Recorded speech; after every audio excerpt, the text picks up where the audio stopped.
selamat malam ya teman-teman ya. Jadi karena memang em, tujuan dari TikToknya kita ngobrol-ngobrol gitu ya sama influencer. Jadi aku mau teman-teman semua di sini untuk feel free ya kalau misalnya ada yang mau bertanya apapun boleh banget.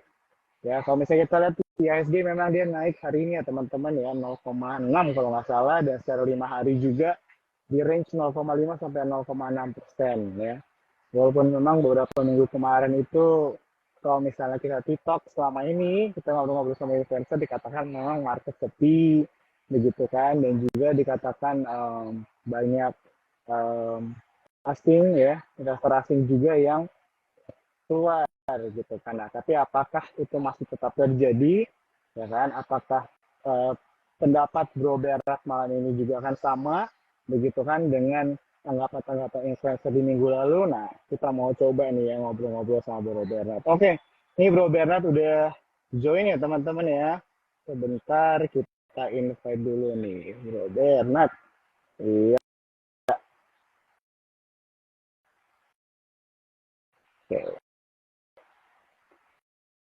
Aku mau ingetin sekali lagi ya teman-teman ya, kalau misalnya ada belum punya RDN bisa buka di iform.supportsecuritas.com. Halo bro, wah ini dia. Halo, Selamat selamat malam. malam Bro Bernard, yang ditunggu-tunggu sudah datang. Iya, sorry, hampir saya kelupaan. Waduh, ini biasanya yang kelupaan ini nih informasinya penting banget karena yang kita ajak ngobrol sibuk banget nih ya. Aduh, sok sibuk lah kita orang. Bro, Bro Gimana Bernard, bro kabarnya? baik banget, baik banget. Kabar gimana Bro? Aman ya? Aman, so far so good. So, September ini surprisingly marketnya sangat enak ya. oke, wah enak nih, menarik ya teman-teman ya. Jadi karena Wah, obrolannya bro, enak beberapa banget. minggu lalu nih market sepi, market kurang seksi gitu kan. Nah, tapi bro, sebelum kita masuk ke topiknya nih ya kan, gue mau Ha, pertama-tama gue mau say thank you dulu ya buat Bro Bernard untuk waktunya mau diluangin ya buat support sama-sama. sekuritas dan tentunya buat teman-teman cuan troopers yang mau ngobrol-ngobrol nih sama Bro Bernard sama mungkin juga nanti ada tanya-tanya insight sedikit ya bro ya mungkin mengenai saham-saham yang mereka pegang nih. Soalnya kan lagi ada yang Boleh. ikut kompetisi trading sukor bro kan. Jadi mungkin banyak yang pengen tahu nih insight-insight dan tanggapannya Bro Bernard. Oke, sebelum kita mulai, ini suara gue aman ya bro ya, kedengeran ya? Aman, Oke, aman. Bagus. aman ya, itu yang paling penting. Oke, ya jadi topik kita kan hari ini membahas tentang kenaikan minyak terhadap ekonomi Indonesia ya bro ya. Tapi sebelum Oke. kita masuk ngebahas tentang minyak, gue mau tanya dulu nih, pertanyaan yang selalu gue tanya ke lawan ngobrol gue kalau TikTok, tanggapan lu gimana nih melihat market kita sekarang ini? Iya, Nah, jadi kita ngomong secara teknikal dulu ya. IHSG iya, secara teknikal ini bagus banget, mm, kebaca banget. Jadi udah 2 bulanan ini IHSG ini gerakannya kebaca banget dan bagus ya. Kita nggak ada buat lower low selama sebulan terakhir. iya, Memang sideways, tapi sidewaysnya sideways lebar dan sideways lebar mm, ini kalau kita buat trading sih oke banget ya. Terus kalau kita memang bisa baca flow-nya, kebetulan saya sama warga 88 udah concern ke komoditi sejak 24 Agustus. Jadi mm, mm, harusnya sih karena kita udah in di komoditis cukup menikmati ya selama sebulan terakhir ini mm, pergerakan marketnya. Apalagi market sideways lebar ini kalau kita disiplin tektok sih lumayan ya. mm. Ya, ya, ya. Gitu. Oke, jadi dengan market keadaannya sideways ini malah memberikan lebih banyak opportunity ya bro ya untuk trading gitu kan kalau misalnya strateginya benar gitu kan. Betul. Yang penting jangan salah lihat posisi ya. Contoh nih, Mhm, mungkin sejak sebulan lalu kan kita udah tahu nih bahwa kemungkinan yang awal kita prediksi suku bunga turun mhm, dari Bank Indonesia, ternyata kan mungkin akan sedikit lebih lama karena mhm. melihat tendensi inflasi di Amerika juga sepertinya Ya. tidak melanjutkan pelemahannya. Kita juga Mhm, melihat bahwa sekarang harga energi juga kembali naik dan mhm, kemungkinan di US akan flattening juga jauh lebih lama. Jadi sepertinya dengan posisi flattening di 5,5%, itu Hmm. BI tidak akan favorable untuk menurunkan suku bunga dengan segera. Walaupun Hmm. tujuan akhirnya ya sama, ini ujungnya udah kelihatan, suku bunganya udah kelihatan, dan pasti akan turun. Tinggal Hmm. berapa lama flattening-nya ini nih. Nah, dari sini kan kita tahu bahwa semua emiten yang sensitif terhadap suku bunga, ini yang awalnya kita predik akan jalan di bulan 8, bulan 9, ya Hmm. otomatis akan ke-delay, walaupun bukan berarti Hmm. nggak akan ke sana lagi ya. Nah, dalam Hmm. hal seperti ini ya kita harus dinamis. Oh oke, sekarang kita tahu bahwa yang hot apa? Ternyata inflasi drivennya by energi lagi nih. Seperti yang Hmm. mungkin saya sama Brojo dulu pernah bilang masalah coal. Coal ini kan saya Hmm. predik memang 160 sampai 180 ya. Hmm. Karena bottomnya udah lewat dan sekarang kita lihat memang di area itu sampai akhir tahun saya percaya masih sama. Dan oil pun saya lihat juga akan di Hmm. area 100 sampai 120. Ini mungkin orang banyak nggak Hmm. predik, orang banyak nggak percaya di awal tahun ya. Karena pada Hmm. awal tahun itu kan harga oil ditekan habis-habisan oleh supply Amerika. Di mana Hmm. sekarang kita tahu inventory Amerika ini udah shortage untuk oil.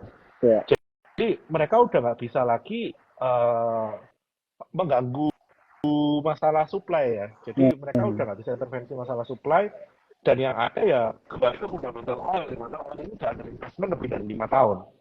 Nah, Hmm. ini semua yang menjadi inflation driven untuk goods. Jadi kalau Amerika kita ngomong katakanlah selama 6 bulan kemarin itu inflasinya itu kan dari service ya, dari Ya. tenaga kerja, labor yang mahal, goods-nya sudah melandai. Nah sekarang service ini udah mulai melandai, goods-nya yang mulai naik lagi nih, Hmm. seperti itu. Makanya yang Ya. Ya. semua suku bunga driven yang sensitif terhadap suku bunga ini pasti akan sedikit gonjang-ganjing. Nah, kembali lagi ya, Hmm. kita lihat fokusnya kemana ya kita harus lincah. Kayak gitu. Memang marketnya Oke. sekarang harus dinamis sih, bro.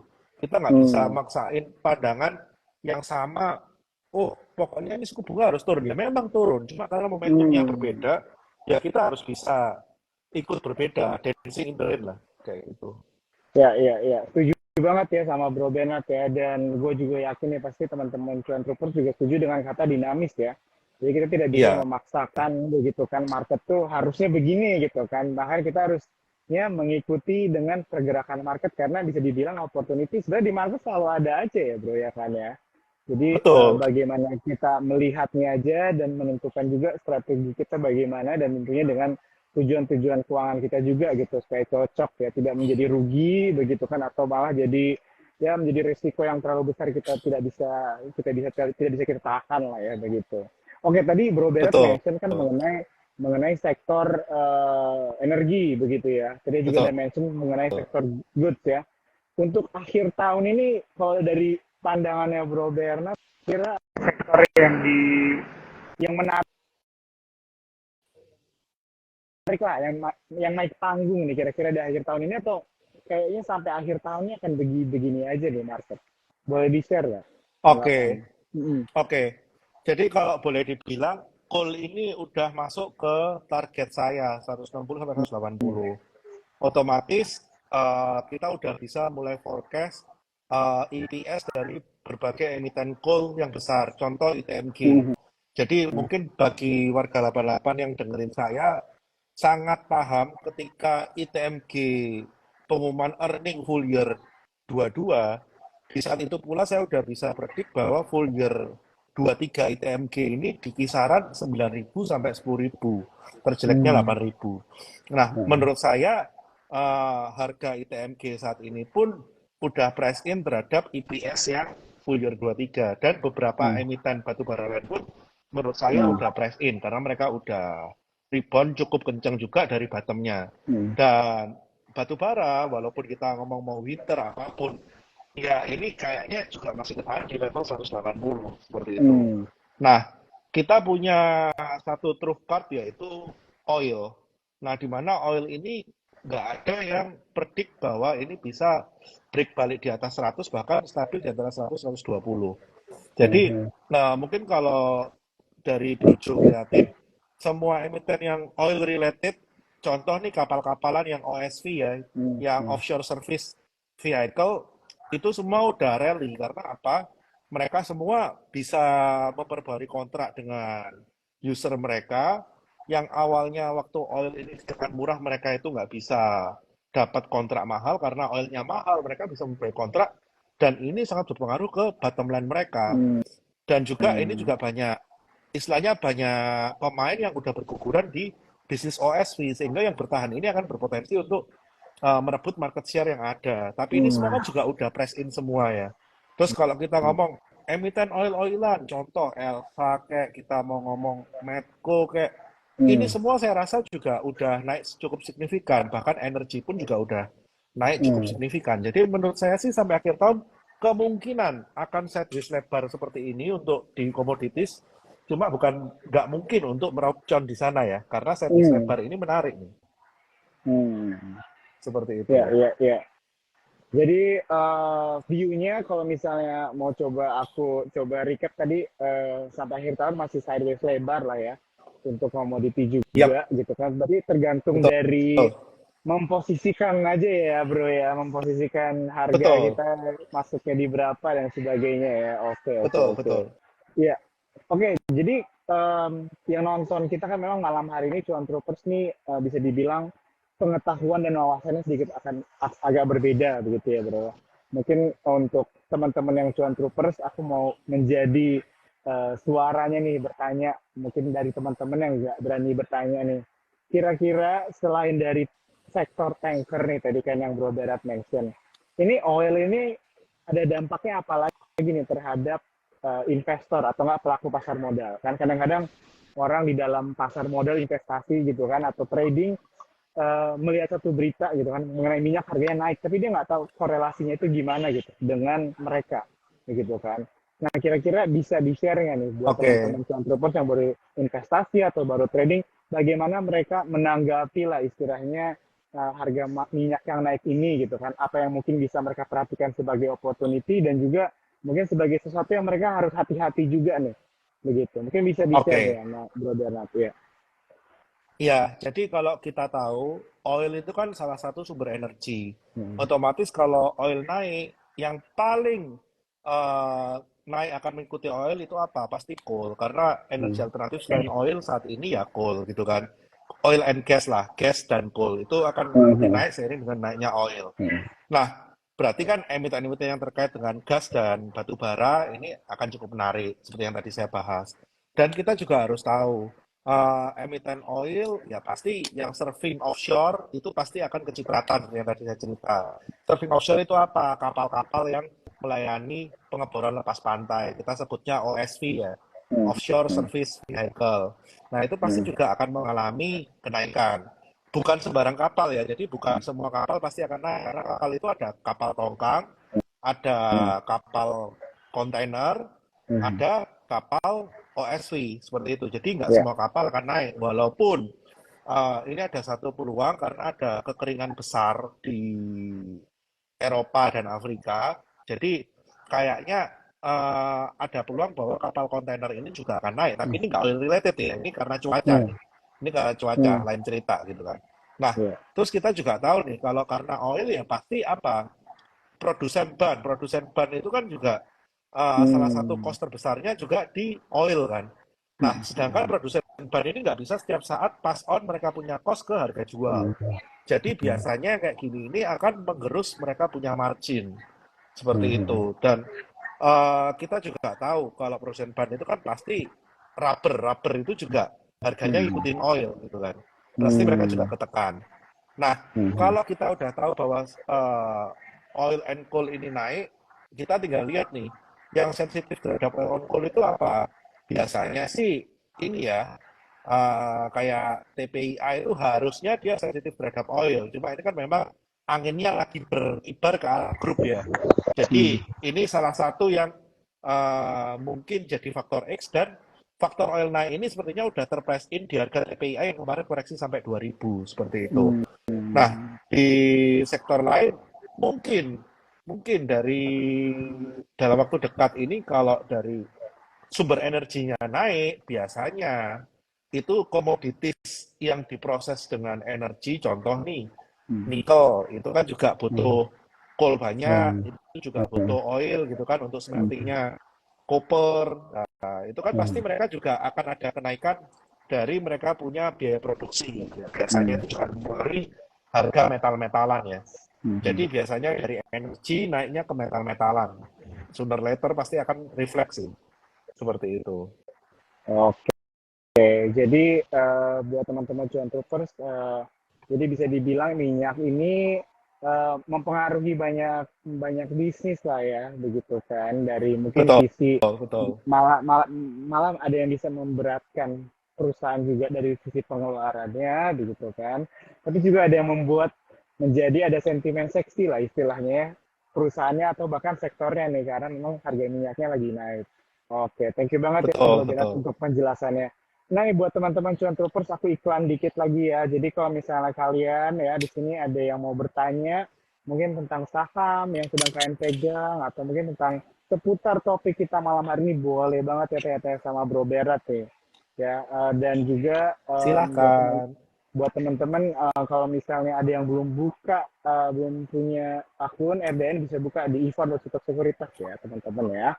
Oke, kita lanjut lagi nih Bro Bernard. Jadi kita melipir dikit nih, kita agak kemana-mana dulu dikit. Gue mau nanya nih, tanggapan kalau misalnya mengenai, kan Bro Bernard nih profesional trader nih kan. Ini sebenarnya beritanya udah seminggu, 2 minggu lalu lah dibahas. Tapi gue pengen tahu juga nih pendapat dari lu mengenai ARB simetris. Singkat aja Bro, menurut lu itu sempat banyak orang yang takut gitu kan ARB simetris. Tapi ada juga kayaknya biasa aja. Kalau dari lu sendiri gimana nih? Ini buat teman-teman cuan troopers nih, mungkin yang baru Iya, mulai mau trading dan sebagainya, lihat berita ARB simetris tuh kayaknya serem banget. Gitu kan. Tapi kalau menurut Bro Bernard gimana nih? iya, saya udah di market dari 2007 ya. Nah, Jadi itu dia. prinsipnya sih kalau emiten ini tidak ada dosa, dia juga nggak akan ARB kok. Nah, itu prinsip nomor satu tuh. Kalau emitennya nggak ada dosa juga dia nggak akan ARB. Dan ketika dia ada dosa, kita tinggal lihat dosanya dosa berat apa enggak. Kalau memang Hmm. dosanya dosa ringan, bisa jadi dengan dia terkoreksi, dia cepat price in, Hmm. cepat mantul gitu loh. Malah nggak tersiksa dengan Ya. ARB berjilid 7% tapi kali banyak gitu kan. Itu Hmm. merusak mental menurut saya malahan. Jadi Iya. mendingan sekali koreksi langsung masuk area demand langsung mantul.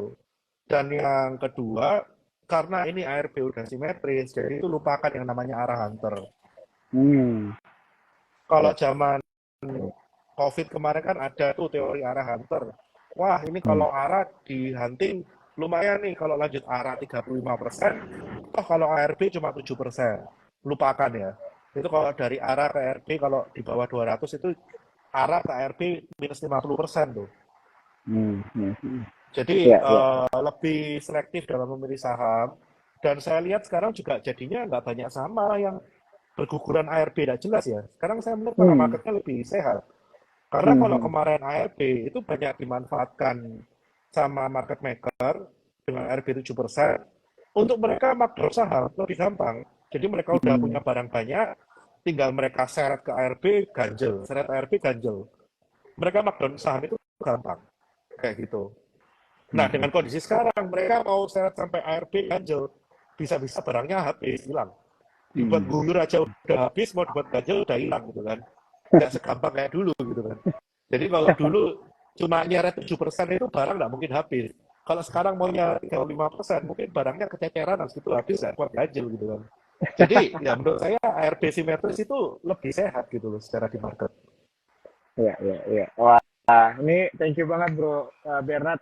Ini gue mau ngasih tau secara personal Bro ya, gue kalau ngobrol sama tuh banyak banget belajar ya. Jadi kayak suka aja sih gue maksudnya nanya-nanya insight dari Bro Bernard juga ya. Makanya ini hampir lewat tadi udah sempat lewat 200 juga nih ya yang nonton nih ya. Kalau misalnya Bro Bernard live ini selalu rame ya Bro. Oke, Thank jadi ini you. ini kan questionnya udah mulai banyak bro. Kita coba mulai jawab-jawabin Boleh, pertanyaan dari teman-teman yang nonton ya malam hari ini ya. Ini pas banget nih ada yang mau boleh. nanya juga sama dengan pertanyaan gue sih tadi. Soalnya kan gue tadi sempat baca-baca dulu lah ya riset mengenai kenaikan harga minyak dampaknya begitu kan karena topik kita malam hari ini. Tapi muncul berita tentang bank digital tuh kemarin sempat naik begitu kan. Nah ini ada yang nanya juga nih, Marsigit nanya nih, bank digital hari ini mulai naik. Pandangannya Koben apa nih? Boleh nggak di-share? Iya, Ya, saya simpel ya. Kalau bank digital yang hari ini naik kan yang paling kenceng kan BBYB ya. Nah, Mm-mm. BBYB sendiri sih saya lihat ada sentimen, ada isu lebih tepatnya yang saya dengar, salah satu social commerce TikTok Shop itu kan mau meluncurin TikTok Pay Later minggu ini. Nah, Hmm. izin pay letter itu kan sama OJK lagi di freeze ya, Hmm. sampai akhir tahun yang dia nggak ngeluarin izin pay letter baru ya. Nah, dengar-dengar yang kemungkinan digandeng ini aku laku, di mana aku laku ini kan Hmm. juga salah satu pemegang saham dari BBYB ya. Karena kan memang Hmm. kita tahu bahwa yang tidak terafiliasi terhadap e-commerce lain ya saat ini ya aku laku kan untuk BNPL. Buy Now Pay Later ya. Hmm. Kalau kita ngomong Arto juga terafiliasi gitu kan. Terus Hmm. kalau kita ngomong bank digital yang lain, sebenarnya hari ini juga bukan yang naik gimana ya. Jadi cuma arah sentimen BBIB-nya naik kalau menurut saya. Jadi banyak Ya. spekulan mulai berburu bank digital lagi. Tapi menurut Hmm. saya Hmm. secara fundamental, bank digital ini masih punya banyak PR. Yaitu Hmm. apa? Proving the number. Karena valuasi Hmm. mereka kemarin yang gila-gila kan semua jual mimpi itu ya banyak Hmm. dari kita yang kemakan mimpinya lah termasuk saya juga makan mimpinya kok terus terang mimpinya manis soalnya mimpinya manis banget ternyata realisasinya itu lemot gitu kan Hmm. nah ini kan jadi salah satu resiko kita kalau kita memang betting terhadap future perusahaan Hmm. istilahnya ini dikasih janji-janji manis ternyata nggak realisasi ya kan pilihannya antara kita terima apa adanya atau dicerai dulu gitu kan. Hmm. Hmm. Ya, kalau menurut saya sih sampai mereka bisa proving the number, bank digital kenaikannya masih semu sih. Ya, ya, ya. Setuju, aku Kayak gitu. setuju banget ya sama Ko Bernard ya. Jadi memang proving the number. Kata proving the number. Oke, jadi kita balik dulu dikit ya untuk menjawab pertanyaan dari Mas Sigit. Tadi sudah dijawab sama Ko Bernard ya. Jadi banyak sentimen itu karena afiliasi ya tadi ya Ko ya, ada Iya, dimention iya. begitu kan. Sentimen-sentimen afiliasi dan juga tanggapannya Ko Bernard itu adalah mengenai proving the numbers begitu ya. Betul, Tetap ini betul. disclaimer ya teman-teman ya, kan tetap harus melakukan riset kalian juga. Tapi untuk aku secara personal memang setuju juga nih sama Kobera. Jadi ya istilahnya kayak beli ciki lah ya kan, bang, bungkusannya gede gitu, pas dibuka nggak sesuai bungkusannya begitu kan. Jadi kayak ya Betul. pilih-pilih saham juga lah ya teman-teman ya. Maksudnya lihat lihat future tadi, betting future tuh aku suka balik kata-katanya ya teman-teman ya. Jadi kan juga harus melihat begitu ya tujuan keuangan kalian juga, dan juga jangka waktu kalian nih siap untuk menahan investasi begitu berapa lama, itu juga menjadi salah satu faktor juga ya teman-teman ya untuk menentukan kesuksesan kalian ya di dalam pasar modal. Oke, Betul, betul. kita lanjut lagi ya Ko Bernard ya. Ini ada yang nanya nih Siap. dari Liana. Liana nanya tentang Pekim nih kok. Pekim, Mm. apakah ada sentimen mau pemilu juga jadi naik beberapa hari lalu? Pekim tuh apa tuh kok? Atau mungkin ada sentimen lain nih kira-kira? Ya, kalau kita ngomong secara riset Q2-nya tadi kan memang naik drastis ya. Jadi yang Hmm. awal annualized EPS-nya babak belur, tiba-tiba Hmm. kan dia ada perbaikan EPS yang cukup signifikan ya di kuartal kedua. Ya itu adalah Hmm. salah satu sentimen yang cukup mempengaruhi pergerakan Tekim. Walaupun menurut saya reaksi di pasar ini cukup berlebihan dibandingkan dengan result yang ada kayak gitu. Hmm. Jadi kalau dibilang apakah sekarang valuasi Tekim murah? Enggak juga. Jadi kalau kita ngomong Tekim Hmm. INKP kalau dibandingkan dengan peers-nya, emiten kertas lain ya ada yang lebih murah. Cuma bedanya nggak Hmm. liquid aja. Ini animonya lagi incer ke Hmm. Tekim INKP gitu kan. Cuma Hmm. waspada aja terhadap trading plan kalau memang kalian baru masuk kasih trailing stop dan stop loss yang tepat. Jadi ini secara valuasi udah nggak murah ya. Tapi saya juga nggak tahu ya korelasi Tekim dengan pemilu ini saya bingung juga gitu. Yang saya tahu Tekim bottom line-nya naik gitu. Iya, pertanyaan yang sama. Ya, ya, ya. Oke. Oke, thank you ya. Ko udah dijawab pertanyaannya. Kita lanjut lagi ya, Ko ya. Wah, ini menarik nih, Ko. Kalau misalnya Siap. mengenai sektor properti gimana nih, Ko, kira-kira nih? ya kan? Sempat ada Oke. obrolan juga gitu kan, karena kemarin obrolan tentang suku bunga di kita udah menurun dan sebagainya, penjualan rumah naik, gitu kan. Kira-kira atau gimana nih? Kira-kira tanggapannya Kobera dengan sektor properti atau mungkin secara spesifik lihat dari Citra atau nggak BSDE kali boleh. Oke. Jadi dua emiten yang dipilih ini terus terang dua emiten yang secara fundamental cheap. Hmm. Mau Ciputra, mau BSD itu semua murah ya. Baik Hmm. kamu mau lihat secara PBV, mau lihat secara result PI, semua itu murah. Yang masalah sekarang ini apa? Time frame. Hmm. Kita tahu nih, sentimennya sekarang nggak di situ. Karena apa? Suku bunga kita kemungkinan flattening lebih lama, Hmm. gitu kan. Yang awalnya kita berharap suku bunga turun dalam waktu Agustus September, ini nggak kejadian nih. Sehingga banyak spekulator yang merasa, oke lah lepas dulu lah saham-saham ini. Beralih ke saham-saham lain yang lebih in gitu kan. Nah, tapi kalau time frame kalian panjang, time frame kalian katakanlah sampai 2024 akhir, ya saya percaya BSDE dan CTRA ini murah. Dan kalau kalian kuat nahan, tinggal nunggu momennya, ini bisa, ya at least dengan kondisi yang sekarang, menurut saya valuasi wajarnya, kalau di sekitar 1.700-an juga masuk akal ya untuk BSD dan CTRA ya. Seperti itu, Hmm. tinggal ini masuk ke time frame kalian nggak? Kalau belum masuk ke time frame kalian, ya kalian main-main dulu lah sama barang lain ketika nanti ada flow masuk di properti lagi, numpang keretanya, kayak gitu. Tapi kalau secara valuasi murah-murah. Oke. Thank you kok Berna jawabannya. Jadi cara valuasi murah, tapi ini semua keywordnya balik ke time frame ya teman-teman ya. Jadi kalau itu cocok Betul. dengan kalian, go ahead begitu ya. Tapi kalau misalnya mencari yang lebih lebih menarik mungkin ya untuk time frame yang lebih pendek bisa coba lihat-lihat juga yang lain ya teman-teman ya. Betul, Oke. betul. Nah, mungkin kita lompat ke technical analysis dulu nih kok, boleh ya? Ada yang nanya nih, ini agak teknis nih. Boleh. Jika saham break trend line atau break reversal pattern dengan ada spike di volume nih, apakah akan capai target kok? Nih, gimana nih jawabnya nih? Iya, pertanyaan capai target ini targetnya siapa ya? Nah, itu dia. Target ini targetnya siapa?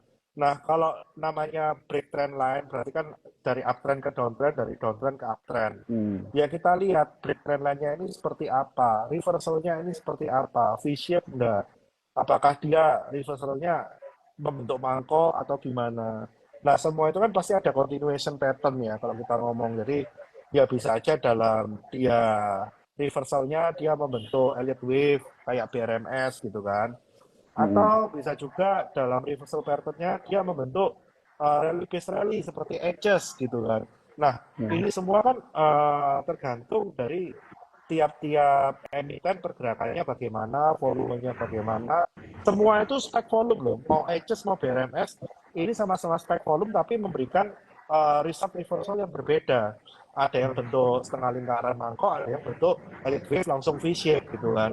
Nah, kembali Hmm. lagi, kita melihatnya ini reversalnya reversal yang seperti apa kayak gitu dan Hmm. targetnya ini target seperti apa karena setiap pattern kan pasti kita bisa nentuin target dan Hmm. setiap pattern juga bisa berlanjut bisa patah juga gitu kan Hmm. bukan nggak mungkin setelah dia buat pattern kayak contoh lah Bukalapak kita ngomong dia reversal dari 208 dia bentuk cup and handle targetnya mau di 272 ternyata di 268 aja udah patah gitu kan dan dia Hmm. kembali nge-base.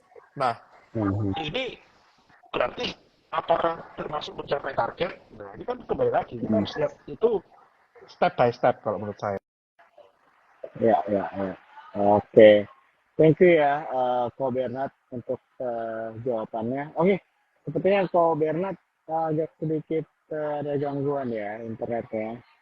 Oke, jadi buat teman-teman tadi ya yang udah nanya, especially Han ya, jadi tadi udah dijawab Tes. kalau misalnya secara teknikal. Halo bro, oke udah balik lagi.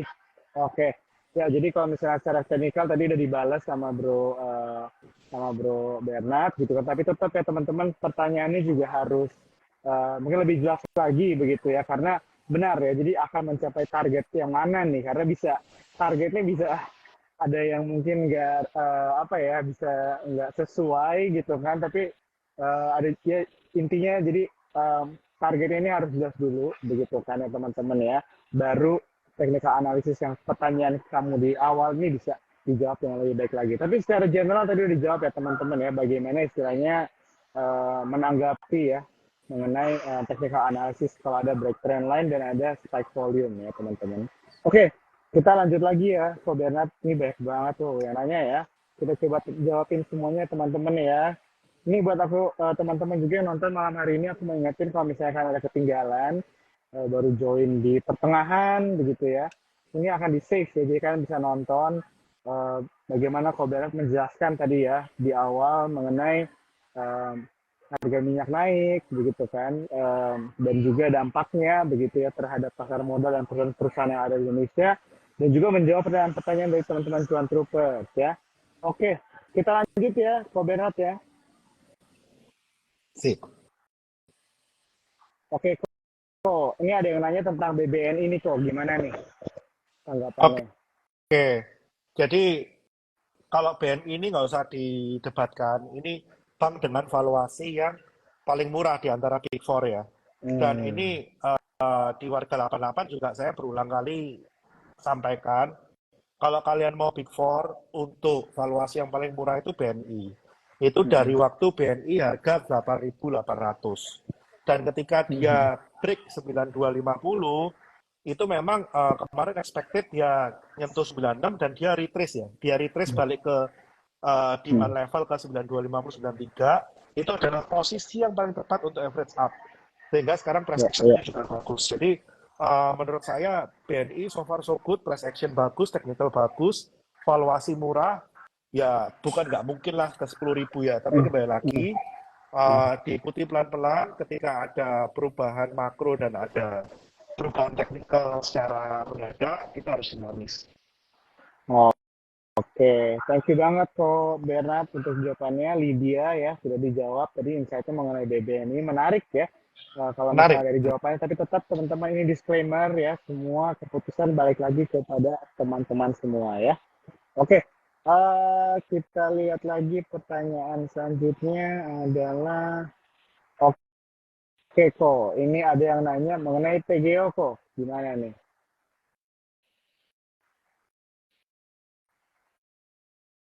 Halo, sepertinya ada sedikit ada gangguan ya teman-teman ya dari thread-nya, coba mungkin bisa ditunggu dulu sedikit. Halo, kok Bernard. Ya, sambil mungkin nunggu. Oke, Oke, udah balik ya. PGO. Ya, ya. Ya, PGO ini sebetulnya cukup menarik ya. Dia sejak IPO itu nggak pernah ada yang jaga. Tiba-tiba menjelang Star Energy IPO, dia rally gitu kan. Nah, pertanyaannya kan satu, kenapa kok PGO baru gerak sekarang setelah dia IPO kok baru menjelang Barito Energy, menjelang Star Energy ini IPO kok baru dia rally? Simple, valuasi dia relatif lebih murah daripada Barito Energy. Jadi kalau kita lihat size megawatt yang dihasilkan, PGO ini tuh almost 2 kali dari Barito Energy. Walaupun Barito Energy ini termasuk geothermal terbesar keempat di dunia.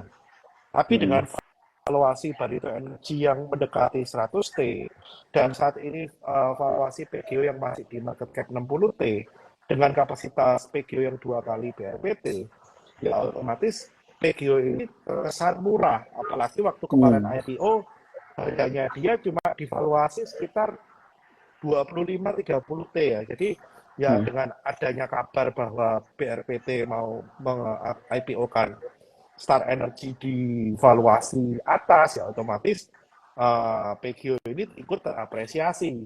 Dan kita tahu juga undang-undang EBT ini kan juga akan segera disahkan ya, sehingga segala sesuatu yang hubungan dengan green energy ini kan menjadi cukup hangat. Cuma ingat, tidak ada saham yang naik selamanya. Itu yang harus digarisbawahi bahwa kenaikan saham yang dalam waktu singkat kurang lebih 1 bulan bisa jadi 2 kali lipat, bukan tidak mungkin nanti akan ada koreksi berjamaah. Jadi terlepas valuasinya saat ini relatif lebih murah dibandingkan Star Energy, tapi ingat ini juga kita masih melihatnya future growth. Kalau kita lihat PI sekarang, PI-nya PGO, PI-nya Brand, BRPT Energy itu juga nggak murah PI-nya. Tapi kita betting on the growth. Nah, apakah growth-nya ini bisa sesuai dengan ekspektasi kita atau enggak? Kan kita ini betting on the future lagi kan. Betul, Jadi, betul.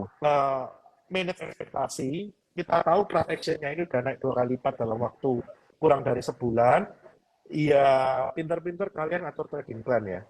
Kayak gitu. Bukan berarti nggak bisa naik lagi. Cuma bukan berarti ini nggak bisa turun. Jadi kalian harus pinter-pinter positioning dan bikin trading plan. Jangan FOMO gitu. Ya, ya, ya. Jadi keywordnya kalau dari aku nih yang Koberan baru mention adalah positioning ya teman-teman ya. Tadi juga di mention saham itu harganya nggak bisa terus naik ya teman-teman ya. Tapi bisa turun juga, tapi nggak Betul. bisa dibilang juga bisa naik lagi begitu kan. Jadi balik lagi ke trading plan kalian ya sama bagaimana kalian menyikapi bisa dibilang pergerakan harga ya di pasar modal. Oke, Betul. kita lanjut lagi nih kok ya. Ada pertanyaan mengenai motor listrik nih ya. Jadi kan kemarin ASEAN begitu kan ada polusi kan kalau misalnya kita lihat mobil-mobil orang-orang ASEAN ini semuanya Ionix gitu kan. Nah kira-kira kalau tanggapannya dari Ko Bernard gimana nih mengenai emiten yang ada afiliasi motor listrik gitu kan EV lah begitu. Apakah ada Iya. prospeknya atau Sekarang gimana nih? kita oke. Sekarang kita jujur deh lihat. Semua emiten yang ada motor listrik, dia itu produsen atau cuma perakit sih? Atau cuma pedagang? Hmm. Iya kan? Kebanyakan itu cuma Hmm. importir loh. Nah, kalau Hmm. kita ngomong dia cuma importir, cuma dagang, margin berapa sih? Hmm. Seberapa signifikan untuk uh, memfulfill top line dan bottom line dari perusahaan ini? Ya kan? Jadi Hmm. nggak cuma sekedar, oh ini motor listrik lagi in. Emang mau jualan motor listrik berapa juta unit untuk bisa Hmm. menghasilkan bottom line yang menjustifikasi dia punya valuasi, ya kan? Iya, iya. Katakanlah ada emiten yang shifting dari batu bara mau ke motor listrik. Emang income batu baranya dia bisa digantikan dari jualan motor listrik? Enggak Hmm. juga, karena yang membentuk income-nya dia masih dari batu bara gitu kan. Sehingga emiten ini tadi yang naik juga karena sentimen batu bara, bukan karena sentimen EV-nya gitu kan. Jadi ya EV Hmm. itu bukan berarti motor listrik ya. Hmm. Motor listrik itu bukan berarti nggak bisa diaplikasikan di Indonesia. Hmm. Saya percaya motor listrik itu cukup applicable di Indonesia. Masalahnya, pemain besarnya Astra, begitu dia turun tangan untuk masuk ke motor listrik, semua pemain kecil ini hilang. Nggak Hmm. akan bisa nafas gitu loh. Sekarang bayangin, beli motor listrik merek nggak jelas 30 juta. Tiba-tiba Astra Hmm. masuk jual harga yang sama. Atau Iya. bahkan lebih murah. Beli yang mana kita sebagai konsumer? Hmm. Ya kan? Ya, Dan ya, ini ya. sebetulnya era yang sama kalau kita lihat 23 tahun lalu di masa motor Cina. Semua Hmm. orang bisa trading motor Cina. Semua orang bisa masukin motor Cina. Mau merek apapun ada. Ya kan? Hmm. Tapi begitu Astra market share-nya mulai terganggu, apa yang dilakukan oleh Astra? Emang lu doang yang bisa jualan motor murah? Gue juga bisa. Hmm. Dikeluarinlah Supra X. Supra seharga Mocin. Hmm. Siapa sekarang yang mau beli Beijing kalau harganya sama Supra X sama? Mati semua itu satu motor Cina, semua distributor mati semua. Akhirnya semua beli Supra X gitu kan.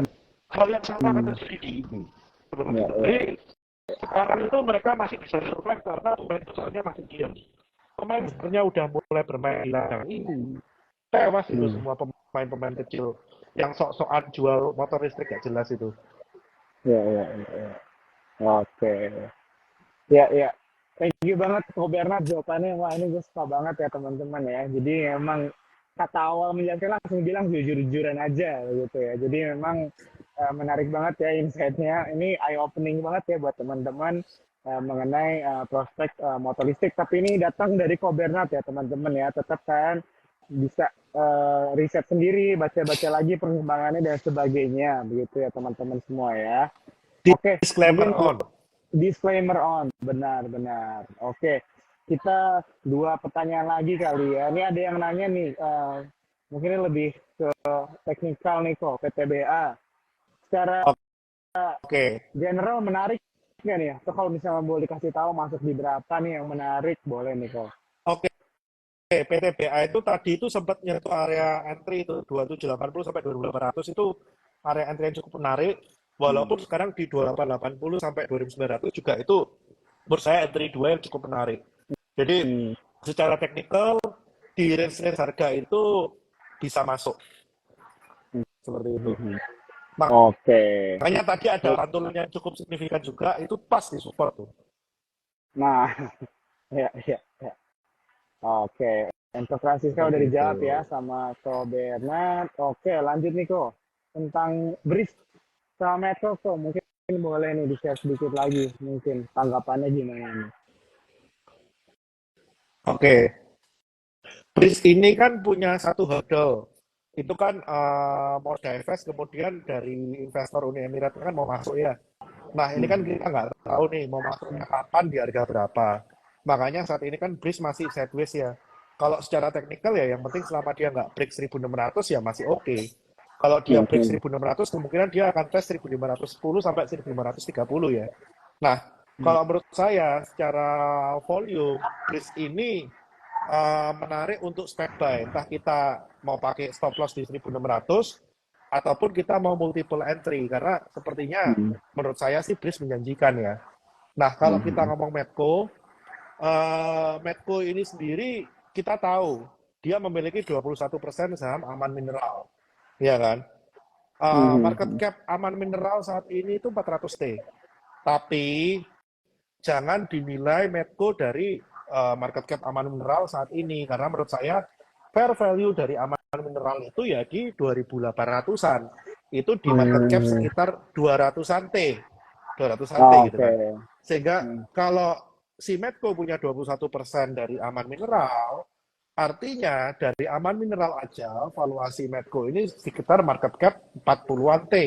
Di mana di harga sekarang itu fair value tanpa kita memperhitungkan isinya dia ada Petro China, dia ada utang atau apa, kita nggak memperhitungkan itu ya. Kita memperhitungkan cuma posisi aman di Medco. That's it. Nah, posisi sekarang menurut saya ini kalau kita hitung SOTP, sum of the part, ya ini udah place in.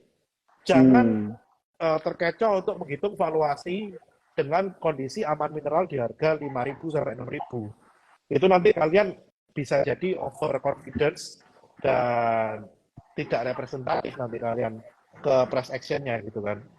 Jadi menurut saya sih secara teknikal masih intact, masih bagus, belum ada tanda-tanda pelemahan. Secara fundamental fair value, jadi kalau udah punya posisi bisa ditahan, kasih trailing stop. Kalau belum punya posisi boleh, tapi mainnya main cepat dan manage ekspektasi, jangan terlalu overconfidence terhadap valuasi Medco. Seperti itu. Oke. Thank you banget kok Bernard untuk jawabannya ya. Ini wah ini seneng banget pasti ya teman-teman yang pertanyaan-pertanyaan dijawabin ya karena daging banget ya semua jawaban-jawabannya. Oke kok ini kita udah di penghujung dari Aijila kita malam hari ini. Tapi sebelum kita tutup malam hari ini, aku mau minta nih dari Ko Bernard kira-kira ada nggak nih pesan-pesan buat teman-teman Cuan Troopers untuk bermanuver di keadaan market sekarang nih. Kira-kira ada yang bisa di-share nggak secara singkat aja nih buat teman-teman kita yang lagi nonton nih malam hari ini? Oke, market itu dinamis. Jadi kalau kita memang niatnya trading, ya kita harus dinamis. Kalau kita niatnya memang mau invest untuk swing, ya kita harus yakin apa yang kita beli. Dalam artian apa? Kalau memang kita seyakin itu terhadap fundamental perusahaan, dan ketika saham yang kita beli itu ternyata turun, kita punya opsi. Kita bisa keluar untuk masuk kemudian, atau kita bisa atur entry untuk multiple entry, untuk average down. Jadi intinya, kita itu waspada boleh. Karena, IHSG ada outflow gede, kita lihat dulu sumber outflow-nya di mana. Ternyata sumber outflow-nya dari big banks gitu kan. Terlain dari big banks kayaknya sumber outflow juga nggak terlalu gede. Nah, jadi waspada boleh, panik jangan. Ya. Kayak gitu. Karena di setiap keadaan itu ada peluang seperti itu. Oke, thank you banget Ko Bernard. Waspada tapi jangan panik gitu ya, dan tetap selalu ada peluang ya teman-teman yang bisa diperhatikan. Ko Bernard, thank you banget ya waktunya buat malam hari Thank ini ya. you. Thank you banget dari Support Sekuritas dan teman-teman Cuan Troopers. Kalau misalnya ada yang ketinggalan, boleh nonton di Aji Support Sekuritas ya live kita malam hari ini, dan tentunya ke depannya kita akan ngobrol-ngobrol lagi sama Ko Bernard. Oke, selamat Thank malam you. Ko, selamat malam teman-teman Selamat Cuan Troopers malam. semua.